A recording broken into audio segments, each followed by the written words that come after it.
All right, I hope this works. So, for these first two problems we're talking about, all it wants us to do is to keep breaking things up like we did before. If you remember last time, we learned how to break something like this up, right? So we would break it into something like the Ca with a positive 2 charge, and then two NO3s with a negative charge, right? We learned how to do that last time. So all this is doing is just asking us to take this right here and just break it up. So we just go one more step in the breaking up, all right? So the first thing you want to do is when you're looking at these problems is you want to look at the sign that's right at the top right. That's your final product, and we need to know the final product before we can figure out the sign. So let's start with this one. We look at the final product, we see it's a negative, so we know it's a -1. That -1 is what we're going to try to get to. Now what we need to figure out is how can we add these two together, the O3 and the N, to make -1? What combination is going to make -1? All right, and for these types of questions, there's two rules you need to know. The first one is O always equals -2. Always. Every time O will equal -2, at least in the problems we're going to do.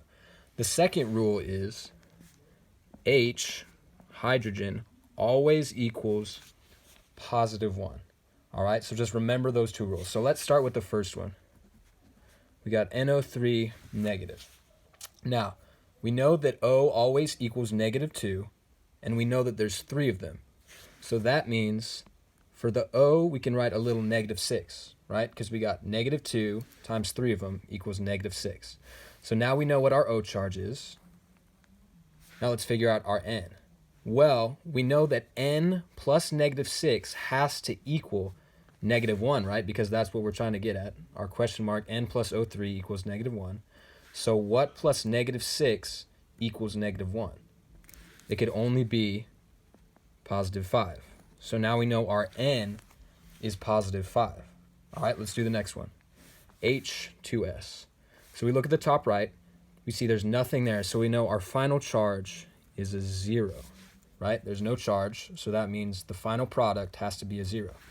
So we take H2S. We remember our second rule. H is always +1, and there's 2 of them. So that means the charge has to be +2. And we know it has to add something to equal 0, right? Because that's our final product. So S can only be -2, right? And you would just keep going down the line. This would be a +1, and we already know that it's a +1 charge, etc., etc., etc. You go all the way down the line. Now, what the question is asking is, what does nitrogen change to, right? So if we look at the nitrogen on the left side of the equation, we found out it's a +5. Now, if we look at it at the right side of the equation, let's go ahead and simplify that like we just learned how to do. So it's HNO2. We look at the top right, we see the charge is 0. So all of them added together have to equal 0. We know that oxygen is always -2, and there's 2 of them, so it's -4. We know that H is always +1, and there's 1 of them, so we know that's +1. So we need -1 plus -4 plus something, whatever this N is, has to equal 0. So what plus 1 plus -4 could equal 0? It could only be +3. +3. So now we know our N. So we see N at the beginning on the left side was a +5. And now we look on the right side and we say, well, now N is a +3.